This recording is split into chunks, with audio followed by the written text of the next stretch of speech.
Well hello and welcome back मेरे प्राणियों। आज बात करने जा रहे हैं सेलुलर एडाप्टेशन के बारे में। आप देख रहे हैं भूषण साइंस। तो आज के इस टॉपिक में हम बात करेंगे सेलुलर एडाप्टेशन के बारे में कि सेलुलर का क्या है, कैसे होता है, टाइप्स क्या क्या। बात करूँ सेलुलर एडाप्टेशन के डेफिनेशन के बारे में, तो डेफिनेशन बोलता है सर, सेलुलर एडाप्टेशन जो है रिफर्स करता है किसको, चेंजेस इन सेल्स। किस में चेंजेस आ रहे हैं sir, changes in cells. Cells में चेंजेस आ रहे हैं एंड देयर प्रॉपर्टीज उनके गुण में चेंजेस आ रहे हैं according to changes in their environment. मतलब उनके बाहरी वातावरण में कोई भी चेंजेस आ रहा है उसकी वजह से सेल्स में अगर कुछ चेंजेस आ रहे हैं ताकि जो सेल्स है वो क्या कर सके, सरवाइव कर सके, तो that is known as cellular adaptation. मतलब एक प्रकार से अगर बोलूं, जैसे कि आप अगर कहीं नए जगह पे जाते हो तो उस जगह के हिसाब से सर्वाइवल के लिए आप एडाप्टेशन करते हो, वो है एडाप्टेशन। वही है चेंजेस, एडजस्टमेंट करना according to situation is adaptation. यहाँ पे कौन अडाप्ट कर रहा है सर, सेल अडाप्ट कर रहा है। ठीक है, आइए देखते हैं इसके प्रकार कौन से कौन। बात करूँ टाइप्स की, तो टाइप्स मेनली 5 प्रकार के पाए जाते हैं इसमें। कौन से सर, पहला आता है एट्रोफी, दूसरा आता है हाइपरप्लेसिया, तीसरा आता है हाइपरप्लेसिया आया, थर्ड नंबर आता है hypertrophy, second number hypertrophy, third number hyperplasia, चौथा आता है मेटाप्लेसिया और पांचवा आता है डिस्प्लेसिया। अब देखो, ये सारे चेंजेस के टाइप्स हैं, इनमें कुछ अलग अलग प्रॉपर्टीज है कि इसमें ये हो रहा है, पर्टिकुलरली सेल्स में ये हो। वही चीजें हमको देखनी है कि एट्रोफी में पर्टिकुलरली सेल्स में हो क्या रहा है, हाइपरट्रॉफी में पर्टिकुलरली सेल्स में क्या चेंजेस आ रहे हैं। ऐसे ही करके हम पांचों में सेल्स में आने वाले चेंजेस के बारे में पढ़ने जा रहे हैं। ओके ओके, तो फर्स्ट बात करते हैं किसके बारे में सर, एट्रोफी के बारे में। तो जो शब्द है एट्रोफी, इसका मतलब होता है क्या सर, चेंजेस। कैसे चेंजेस सर, साइज डिक्रीज हो जाता है। डिक्रीज मतलब सर कमी आने लगती है किसमें, सेल्स के साइज में और नंबर्स में। मतलब जो सेल्स का नंबर था वो भी कम होगा और सेल्स का साइज भी कम होगा, किसमें, एट्रोफी में। ठीक है, which leads to decrease in size of organ. अब देखो क्या होता है, कोई भी ऑर्गेन की बात करो तो कोई भी ऑर्गेन किससे बना होता है, सेल्स एंड टिश्यूज से, है ना। सेल्स एंड टिश्यू से ही मिलके बना होता है ऑर्गेन। अब मान के चलो इतना बड़ा ऑर्गेन है, में जो सेल्स हैं उनकी मात्रा कम हो गई और उनके साइज कम हो गए, तो आपका ऑर्गेन का भी साइज छोटा हो गया। हाँ, तो ये वही बोलने का कोशिश कर रहा है। एट्रोफी में क्या होता है सर, एट्रोफी एक ऐसा कंडीशन है, ऐसा सेलुलर एडाप्टेशन है जिसमें सेल्स के साइज और नंबर क्या हो जाते हैं, डिक्रीज हो जाते हैं, जिसके वजह से ऑर्गेन्स का साइज हो जाता है। लॉजिक वाली बात है। आगे बढ़ते हैं, अब ये जानते हैं कि होता क्यों है एट्रोफी। अगर हो रहा है तो एट्रोफी किस किस वजह से हो रहा है। तो पहला वजह इसमें क्या आता है सर, फिजियोलॉजिकल, और दूसरा आता है पैथोलॉजिकल। बात करो फिजियोलॉजिकल की, तो फिजियोलॉजिकल मतलब नेचुरल और फंक्शनल। अगर किसी चीज का मेरे बॉडी में जरूरत नहीं, मेरा बॉडी क्या करेगा, हटा देगा, वो है नेचुरल। नेचुरल मतलब फिजियोलॉजिकल। बात करो सेकंड पैथोलॉजिकल की, तो पैथोलॉजिकल इन द सेंस कोई ऐसा डिसीज कंडीशन है जिसके वजह से पर्टिकुलरली उस सेल के फंक्शन में चेंजेस आ रहे हैं, that is known as pathological cause. ठीक है, दो प्रकार के कॉज होते हैं, फिजियोलॉजिकल कॉज और पैथोलॉजिकल कॉज। आइए बात करते हैं नेचुरली या फिजियोलॉजिकल कॉज की। तो फिजियोलॉजिकल कॉज में हमारे पास एक ग्लैंड रहता है, बोलते हैं हम थाइमस ग्लैंड। थाइमस ग्लैंड कहाँ पे रहता है सर, यहाँ पे स्टर्नम पे। ठीक है, स्टर्नम के रेट्रोस्टर्नम बोलते हैं उसको। ठीक है, रेट्रोस्टर्नम पे रहता है। और इसका काम क्या रहता है सर, इसका काम बहुत सारा रहता है, जिसमें से एक काम है टी सेल्स का मैच्यूरेशन। ठीक है, टी सेल्स का मैच्यूरेशन। और ये प्यूबर्टी जब आती है, सेकेंडरी सेक्सुअल डेवलपमेंट्स होते हैं जब मेल और फीमेल में, तब जो ये थाइमस ग्लैंड है ये डिसअपियर हो जाता है, मतलब इसका एट्रोफी हो जाता है, इसके फंक्शंस कम हो जाते हैं, इसके फंक्शन ना के बराबर हो जाते हैं। तो उस समय क्या होता है, अगर ये हो जाए तो वो नॉर्मली फंक्शनल है। तो फंक्शनल एट्रोफी का एग्जाम्पल आप देख सकते हैं कि आप क्या देखने को मिलेगा सर, आपको मिला सर थाइमस ग्लैंड का एट्रोफी। ठीक है, बात करो पैथोलॉजिकल की, तो पैथोलॉजिकल मतलब क्या होता है, किसी कारणवश किसी हिसाब से।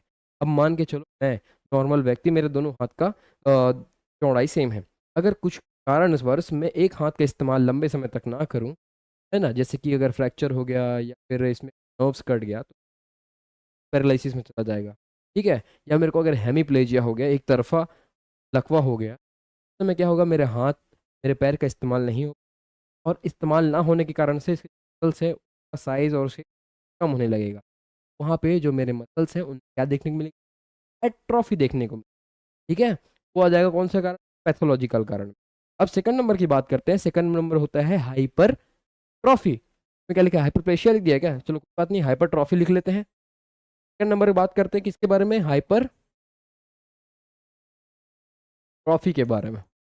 अब हाइपर ट्रॉफी क्या है सर? हाइपर ट्रॉफी मतलब, हाइपर का मतलब होता है ज्यादा, ठीक है, ट्रॉफी मतलब होता है साइज। क्या होता है इसमें सर?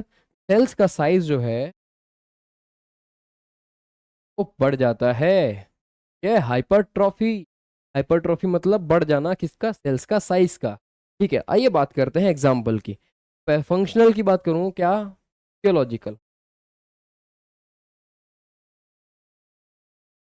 फिजियोलॉजिकल की बात करूं तो प्रेगनेंसी में क्या होता है सर?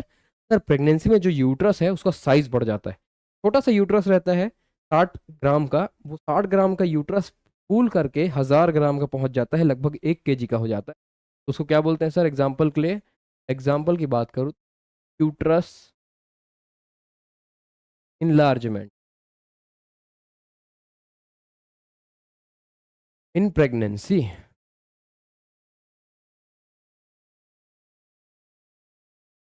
अब प्रेगनेंसी कोई डिसीज कंडीशन है क्या, कोई बीमारी है क्या? नहीं है ना, फिर नॉर्मली है ना वो तो, फंक्शनल। बात करते हैं पैथोलॉजिकल की। पैथोलॉजिकल में क्या होता है कि मेरा शरीर का शेप एंड साइज बढ़ जाए। तो गोइटर्स देखे हो, गलवा माता बोलते हैं, यार बड़ा सा गला निकल जाता है, हेंगा रोग बोलते हैं, वो है गोइटर। क्या गोइटर? गोइटर में क्या होता है सर? आयोडीन की कमी की वजह से जो थायराइड अपना यहाँ पे ग्लैंड रहता है, ठीक है, वो क्या हो जाता है? वो बड़ा हो जाता है साइज में। ठीक है, थायराइड, थायराइड ग्लैंड बोलते हैं, थायराइड ग्लैंड का साइज जो रहता है वो बढ़ जाता है। ठीक है, ओके, तो ये सब आ गया किसका, पैथोलॉजिकल और फिजियोलॉजिकल। अब बात करते हैं थर्ड नंबर की। थर्ड नंबर क्या है सर हमारे पास? Third number is hyperplasia. Hyperplasia की बात करूं मैं, तो हाइपर प्लेशिया में क्या देखने को मिलता है सर? इसमें सेल्स का, सेल्स का क्या देखने को मिलेगा सर इसमें? सेल्स का साइज बढ़ता है कि नंबर बढ़ता है? इसमें नंबर बढ़ता है, ठीक है, नंबर बढ़ करके ऑर्गेन के साइज को बढ़ाता है। अब एक इतना था, एक इतना था, ऐसे ऐसे बहुत सारे नंबर हो गए तो बढ़ गया साइज ऑटोमेटिकली। ठीक है, तो इसको क्या बोलते हैं सर? हाइपरप्लेसिया को क्या बोलूंगा मैं sir? Is in numbers of cells. ठीक है, एग्जाम्पल की बात करूं तो एग्जाम्पल में आप देख सकते हैं इसका फिजियोलॉजिकल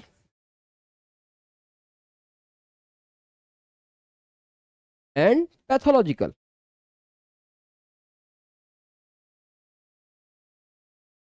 फिजियोलॉजिकल मतलब नॉर्मली कैसा बढ़ेगा, नेचुरली। मान के चलो आपका भाई क्या करता है, बॉडी बिल्डिंग करता है, तो वो रेगुलर इस मसल्स पे प्रेशर डाल रहा है, यहाँ की मसल्स टूट रही हैं, सेल्स टूट रहे हैं, सेल्स डिवाइड हो रहे हैं बार बार। तो क्या देखने को मिलेगा सर? यहाँ के मसल्स में ग्रोथ देखने को मिलेगा। तो क्या देखने को मिलेगा सर इसमें? Muscles growth, muscles growth in body builders.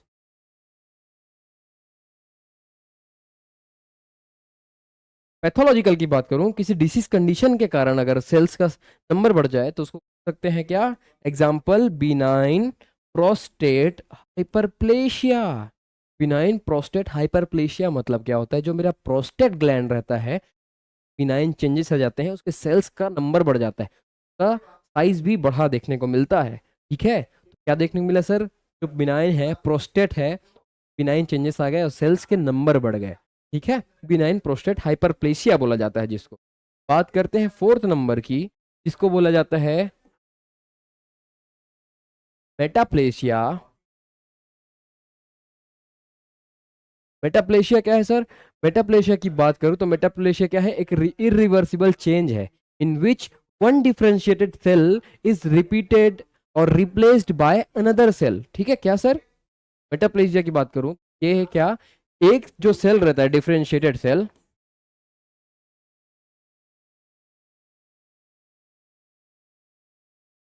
Replace हो जाता है किसके द्वारा?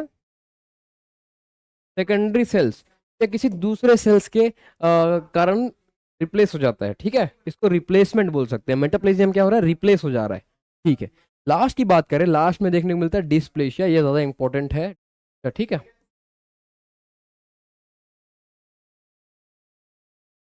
डिस्प्लेशिया, डिस्प्लेशिया की बात करूं, नोन एज एबनॉर्मल और डिसऑर्गेनाइज्ड ग्रोथ। इसमें डिसऑर्गेनाइज्ड ग्रोथ मतलब इसका जो ग्रोथ कर पैटर्न रहता है वो डिसऑर्गेनाइज्ड रहता है, सेल्स का साइज बढ़ जाएगा, उसके फंक्शंस बढ़ जाएंगे, ठीक है। और उसका जो ऑर्गेनाइजेशन रहता है, साइज, शेप और फंक्शंस, ये तीनों चीज बढ़ जाती है। तो इसमें क्या डिस्प्लेशिया में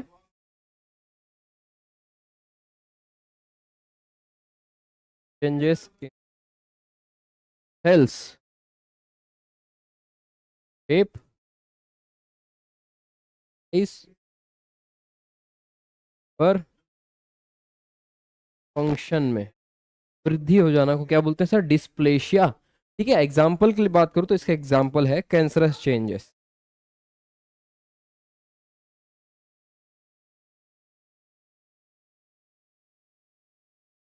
तो यहाँ पे ये पूछ रहा हूं मैं, मेरा क्वेश्चन अब आपसे ये है, आप बताइए क्या सेलुलर एडाप्टेशन गलत है या सेलुलर एडाप्टेशन सही है हमारे बॉडी के लिए? अगर सही है तो क्यों सही है, और गलत है तो क्यों गलत है, ये बताने की कष्ट करें कमेंट बॉक्स में। मैं आपसे मिलता हूँ नेक्स्ट वीडियो में, आशा करता हूँ आपको समझ आया होगा। और नेक्स्ट वीडियो तक अपना ख्याल रखें, मिलते हैं नेक्स्ट वीडियो में, तब तक अपना ख्याल रखें, बाय बाय।